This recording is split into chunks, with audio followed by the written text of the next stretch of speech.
सभी साथियों को मेरा प्रणाम। और आज का विषय क्या रहने वाला है उसके बारे में आप लोगों को समझा देते हैं कि आज का हमारा विषय रहेगा बाबा रामदेव। और बाबा रामदेव कौन है इसके बारे में मैंने वीडियो बना रखा है। अगर आप लोग कोई नहीं देख पाए हो तो हमारे यूट्यूब चैनल में जाकर आप लोग वीडियो देख सकते हो कि मैंने बाबा रामदेव के बारे में बताया है और उनका जो परिचय है वो भी मैंने रूबरू कराया है। आखिर बाबा रामदेव कौन थे। तो अभी जो समय चल रहा है वो बाबा रामदेव को लेकर बहुत ही तेज़ी से जो कुछ वायरल हो रहा है, तो वो है बाबा रामदेव के जा रहे यात्री लोगों का। बहुत ही ज़्यादा जो है सोशल मीडिया पर उनका चल रहा है, रील्स बन रहे हैं उनके। और जो लोग यात्री लोग जा रहे हैं बड़े ही प्रेम और भजन के साथ जो है उनके रील्स बना रहे हैं, उनके वीडियो बना रहे हैं। और अभी सुर्खियों पे चल रहा है बाबा रामदेव, क्योंकि ये जो महीना है बाबा रामदेव का महीना है, भाद्रवा का महीना है। तो लोग जो है भादवा महीने में ही बाबा रामदेव रुणेजा जाते हैं और बाबा का दर्शन कर आते हैं। तो मैं कुछ बातें आज आप लोगों को कहना चाहूँगा। मैंने आज देखा कि लोग जो है बड़ी आस्था लेकर जा रहे हैं बाबा के पास बड़ी आस्था लेकर जा रहे हैं। और आस्था क्या थी दोस्तों? रोड चकाचक भरी हुई थी, पैदल यात्री चल रहे थे और बाइक वाले तो इतने कि हमें अगर रोड पार करनी हो तो हमें शायद 10-15 मिनट खड़ा रहना पड़ेगा। कतार लग रही, लाइनें लग रही यहाँ पर बाबा रामदेव की। इतनी सारी जो बाइकें हैं निकल रही है, बड़े बड़े डीजे साउंड स्पीकर लगाकर लोग जा रहे हैं, गाजा बाजा के साथ जा रहे हैं। और हर लोगों के अलग अलग साउंड लगे हैं, उसमें अलग अलग भजन चल रहे हैं। बड़े स्नेह प्रेम से लोग जो दर्शन करने जा रहे हैं। तो अब वहाँ पर जब लोग दर्शन करने जा रहे हैं तो उन लोगों को यही पता है कि नहीं है कि आखिर हम जा रहे हैं तो किस लिए जा रहे हैं। अब किसी को अगर हम भगवान घोषित कर दें या देवता घोषित कर दें तो भगवान या देवता जो होता है वो क्या होता है वो आप लोगों को अच्छी तरह से मालूम है कि भगवान जो होता है वो हमारे लिए एक अच्छा एक शुभ कार्य है। और कोई भी अगर हम किसी चीज़ को अगर हम मानते हैं और काम करते हैं तो उसमें हमारा काज बढ़ाता है, हमारे काम आता है। ऐसा देवता होता है। हमारे कारोबार में वो सहयोग करता है। हम कोई नई चीज़ लेते हैं तो उसमें भी सहयोग होता है। यानी कि देवी देवता का उसमें हाथ हमेशा रहता है कि घर में कल्याण हो, बरकत हो। इस तरह की जो धारणा है लोग लेके चलते हैं। और कुछ मनोकामनाएं भी लोग मांगते हैं कि भगवान जो है हमारी मनोकामना पूरी करेगा। अलग अलग सभी लोगों की मनोकामनाएं होती है। किसी को घर को लेकर होती है, किसी के कर्ज के लेकर जो मनोकामना होती है मेरा कर्ज उतार दे बाबा। किसी को पुत्र प्राप्ति के लिए होती है, तो किसी को दोस्तों वाहन खरीदने की इच्छा होती है। तो इस तरह की जो धारणा जो लोगों के अंदर होती है भगवान को लेकर, और भगवान से वो लोग यही चाहते हैं कि हमारी मनोकामना पूर्ण हो जाए। और मेन चीज़ दोस्तों ये होती है कि जो हम दुख झेलते हैं, दर्द झेलते हैं, उसको भी निवारण हो जाए, उस दुखों का भी निवारण हो जाए। ऐसा हम भगवान से हम इच्छा रखते हैं और यही चाहते हैं कि भगवान जो हमारी इस चीज़ों की पूर्ति करे। ठीक है ना?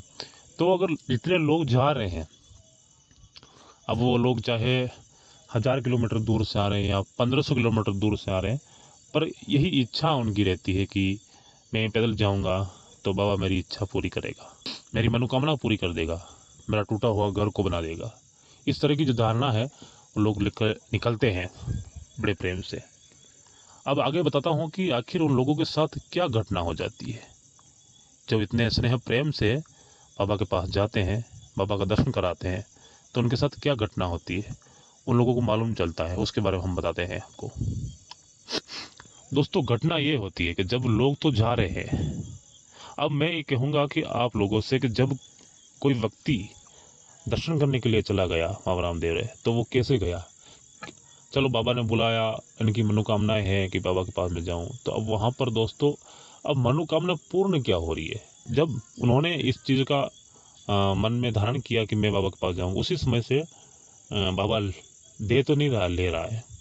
देखो बाबा किस तरह से ले रहा, मैं बताऊं आप लोगों को कि भगवान पर नाम पर जो है किस तरह लोगों को लूटा जाता है।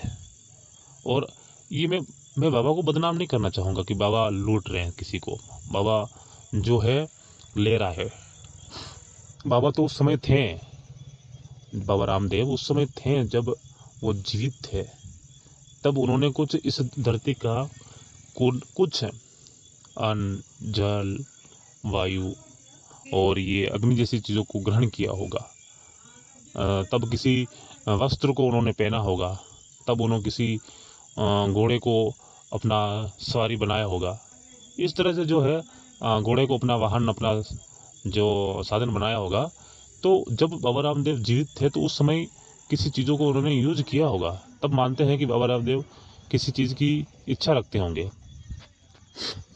चाहे वो अच्छा खाना हो या चाहे अच्छा कपड़ा हो। इस तरह की जो बाबा इच्छाएं अपने रखते होंगे, तो उस समय लोग कुछ उनको दान पान कर देते होंगे, तो वो बाबा पहन सकते थे उस समय। पर अब नहीं, अब ये चीज़ें वो नहीं यूज करते हैं।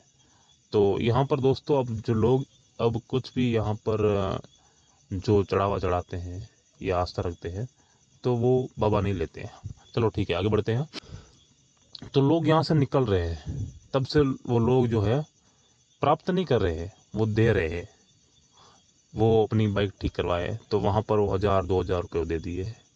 उसके बाद जब वो लोग कपड़ा खरीदे, खुद के लिए ड्रेस खरीदे बाबा रामदेव जाने के लिए, तो वहाँ पर भी उन्होंने 1500 रुपये दे दिए।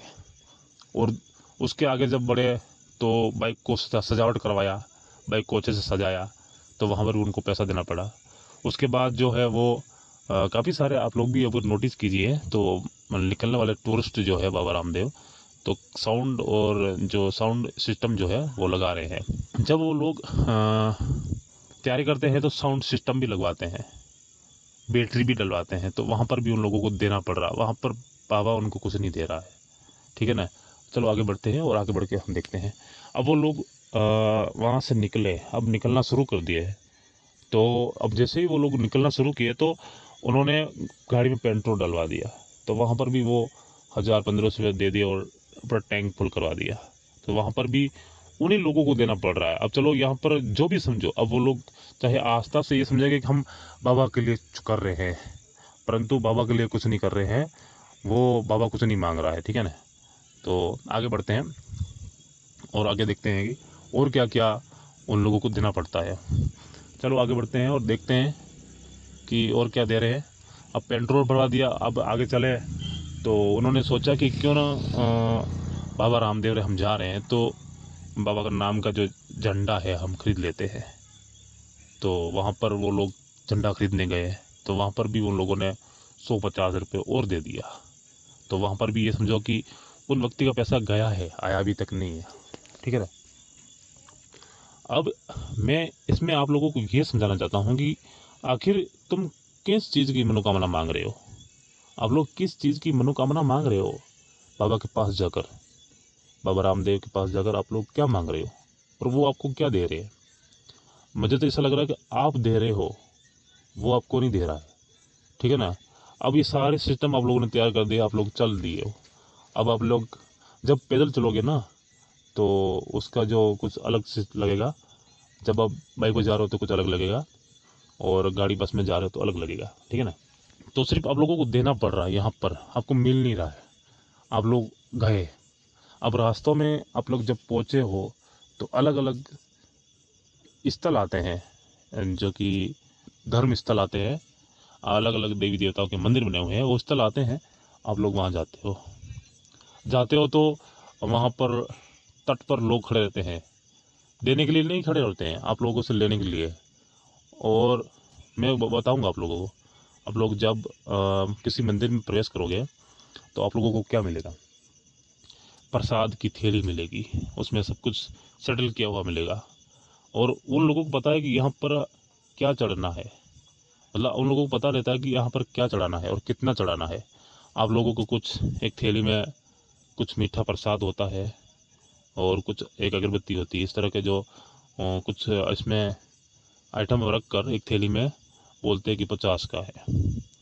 तो आपके अंदर आस्था है किसी देवी देवता को लेकर, तो आप लोग वो 50 में वो थैली लोगे। वहाँ पर कम ज़्यादा भी आप लोगों को नहीं करवाना पड़ेगा, आप लोग सीधे पैसे निकालोगे और आप लोग वो थैली लोगे, प्रसाद की चढ़ा दोगे, ठीक है ना। अब मैं बताऊँ, वहाँ पर भी आप लोगों ने पैसा ही दिया उन लोगों को, ठीक है, आपको कुछ नहीं मिला। और आपको क्या मिल रहा है?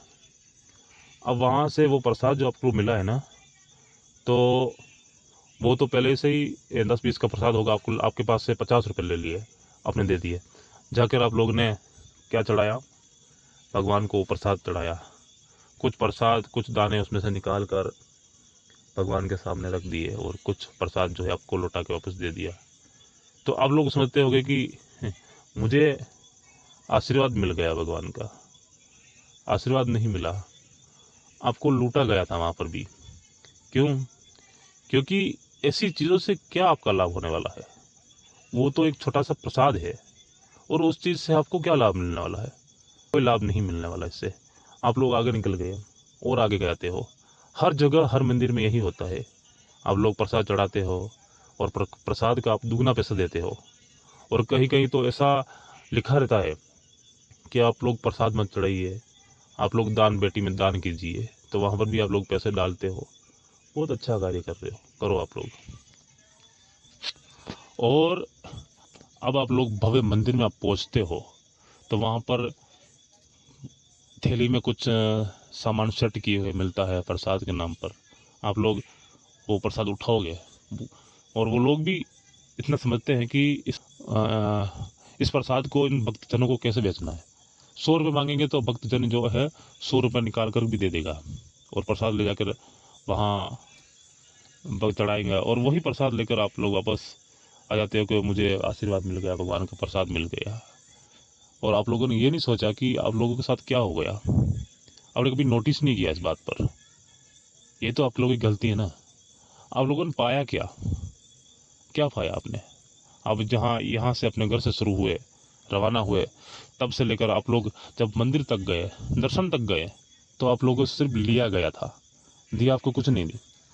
और जब आप भगवान के अगर शीश झुकाते हो, मन्नत मांगते हो कि मेरी इच्छा पूर्ति हो जानी चाहिए, तो आपके अंदर ये धारणा बन जाती है कि मेरी इच्छा भगवान अवश्य पूरी करेगा। मैं तो कहता हूँ कि आप लोग अगर कोई मन्नत मांग कर जाओ, भगवान से अगर कोई मन्नत मांग कर जाओ ना, तो घर पर जाकर आप बैठ जाइए, काम मत कीजिए। आपका कौन सा घर भगवान आकर बना देगा? क्या आपका भगवान जो है वह घर बना देगा? नहीं बनाएगा। क्या वाहन जो है आपका भगवान खरीद देगा? नहीं खरीदेगा। आप लोग उसमें मेहनत करोगे तो ही खरीद पाओगे, ठीक है ना। तो आप लोगों ने दिया है, भगवान से आपको कुछ नहीं मिला है, ठीक है ना। तो जितने भी आज ये तीर्थ स्थल बने हुए हैं, तो मैं तो कहता हूँ यहाँ पर चमत्कार क्या होता है। जब मंदिर बन रहा है तो मंदिर लोग ही निर्माण करवा रहे हैं। अब वहाँ पर जो सारा सिस्टम बना हुआ है वो लोग भी तो करवा रहे हैं ना, कौन सा भगवान आकर वहाँ करवा रहा है। और चमत्कार जैसी चीज़ क्या हो रही है? कुछ नहीं, ये मन का भ्रम हो रहा है। आपकी आस्था जो है वही आपका चमत्कार है। मैं तो कहता हूँ ना, आप लोग कड़ी 1 महीने मेहनत कीजिए, और मेहनत करके ना आप किसी चीज़ का निर्माण करवाइए या कुछ चीज़ खरीदिए, तो वो भी चमत्कार बन जाएगा कि भाई ये चीज़ आ गई है ना, तो वो भी आपके लिए चमत्कार होगा ना। तो ऐसे कीजिए, आप चमत्कार कीजिए। तो अगर किसी को समझना है ना, तो अपने आप को समझिए, अपने आप में ही चमत्कार है मेरे हिसाब से तो। क्योंकि जो करना है हमको अपन खुद कर सकते हैं। आज इतनी इतनी बड़ी बड़ी बड़ी बिल्डिंगें बनती है तो कोई भगवान नहीं बनाता है। इतने बड़े बड़े मंदिर जो बनते हैं वो भी कोई भगवान नहीं बनाता है, वो इंसान ही बनाते हैं। और आप लोग देखते होंगे बड़े बड़े मंदिर जो निर्माण हो रहे हैं ना, तो वो आप लोग ही बना कर दे रहे हो। आप लोग जाते हो, पैसा देते हो, चढ़ाते हो, तो उससे क्या होता है? इतने भव्य भव्य मंदिर, इतनी बड़ी बड़ी बिल्डिंगें, ये चीज़ कौन बनाता है? क्या भगवान स्वयं बनाता है? नहीं, भगवान स्वयं कुछ नहीं बनाता है। मैं तो कहता हूँ कि एक जो है भगवान स्वयं कुछ चीज़ नहीं बनाता है। यहाँ पर किसी का न किसी का हाथ अवश्य होता है।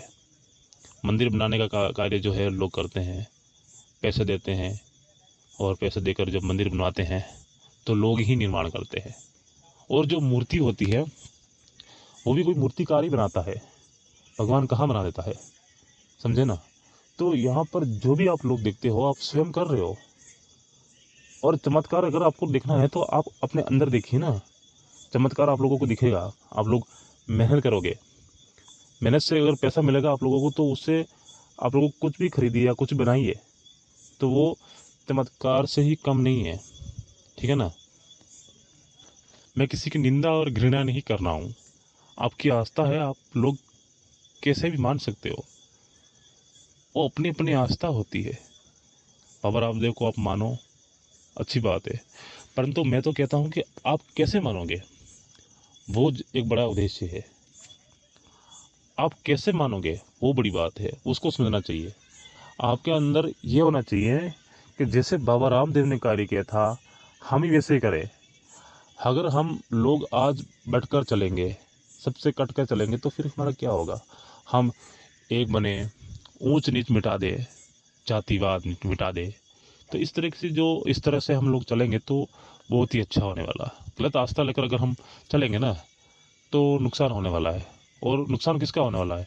ये गरीब लोगों के होने वाला है, जो ये वर्ण व्यवस्था से जो बाहर है लोग, ये हमेशा से जो है वो टूटते आए हैं ना। इनको कभी जीवन में शिक्षा मिली थी, अब जाकर जो बाबा साहब ने ये शिक्षा जो है प्रदान की सभी लोगों के अंदर, तो अब जाकर लोग जो है विकसित हो रहे हैं, पढ़ लिख रहे हैं, समझ रहे हैं। और आज भी ऐसे ऐसे क्षेत्र है जो कि जहाँ के लोग बहुत ही गरीब स्थिति में जी रहे हैं, किन्हीं के घर नहीं है, किन्हीं के रहने का ठिकाना नहीं है, कुछ खाने पीने का उसका ठिकाना नहीं है। इस तरह के जो लोग रह रहे हैं ना, तो अगर आप लोग सब मिलकर इस कार्य को अगर बढ़ाना चाहोगे तो आप बढ़ा सकते हो। सबको एक समान बनाना है, गरीब किसी को नहीं रहना है, बस।